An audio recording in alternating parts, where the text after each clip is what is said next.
मुंबई पुण्याच्या पाठोपाठ नाशिक हे वेगानं विकसित होत असलेलं शहर आहे, ज्याला डेस्टिनेशन असं म्हणता येईल.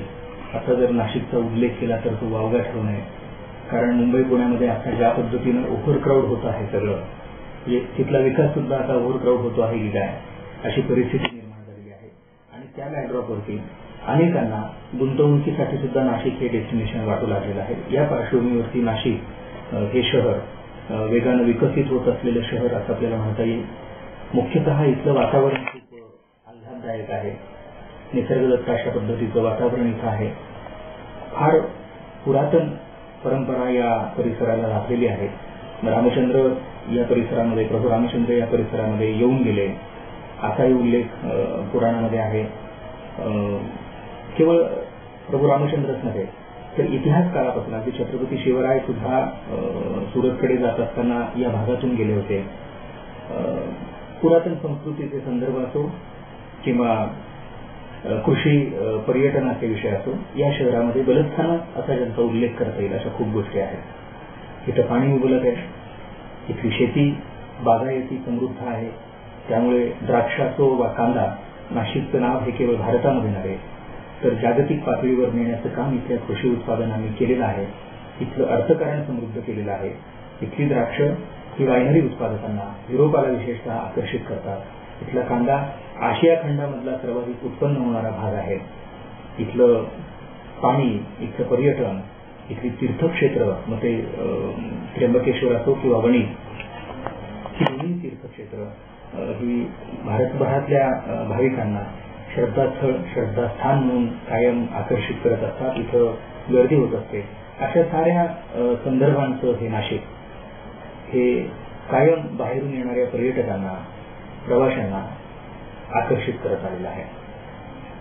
इथले उद्योग जर आपण म्हणाल तर अंबड आणि सास्तूर ह्या दोन एमआयडीसी नाशिक शहरामध्ये आहेत.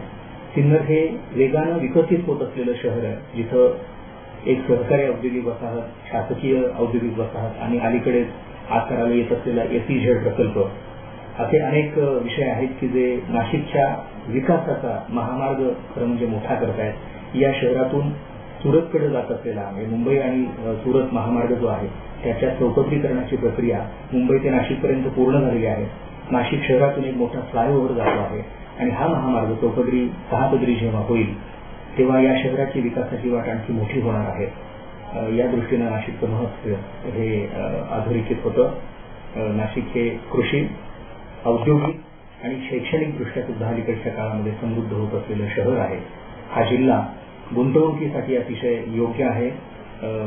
ज्या कुठल्या कंपन्यांना, विशेषतः IT सारख्या उद्योगांना सुद्धा इथं पूरक वातावरण आहे. मुख्य म्हणजे मुंबई, पुणे आणि नाशिक हा जो सुवर्ण त्रिकोण शासनाच्या संदर्भामध्ये अलीकडं अधिकृतपणे सांगितला जातो आणि असं त्याला आपण औरंगाबाद जोडलेलं आहे.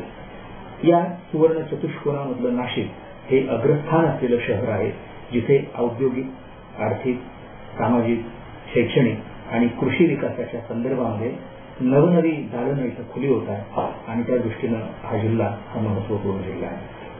आपल्या खासदारांनी कुठला प्रश्न पार्लमेंटमध्ये मांडावा असं तुम्हाला वाटतं आपल्या अजून विकासासाठी नाशिकच्या जिल्ह्यात? हे शहर रेल्वेनं खरं म्हणजे जोडण्याची आवश्यकता आहे, विमानसेवेनं जोडण्याची आवश्यकता आहे. आमच्या खासदारांनी यामध्ये लक्ष घालून अगदी अलीकडे एक अतिशय चांगला निर्णय अंमल केलेला आहे, एक्झिक्यूट केलेला आहे.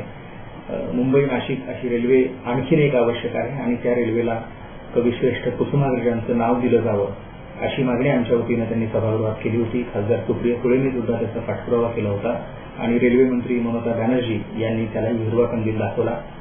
तसा रेल्वेच्या कनेक्टिव्हिटीचा विषय आहे, तसं इथं एअरफेअर आवश्यक आहे. हे शहर रस्ता महामार्गाच्या दृष्टीनं चौपदरीकरणातून आता वेगानं जोडलं जात आहे, तसं इथं प्रवासी विमानसेवा आवश्यक आहे. रेल्वेचं जाळं वाढणं आवश्यक आहे. त्याचा पाठपुरावा खासदारांनी, लोकप्रतिनिधींनी केला आहे.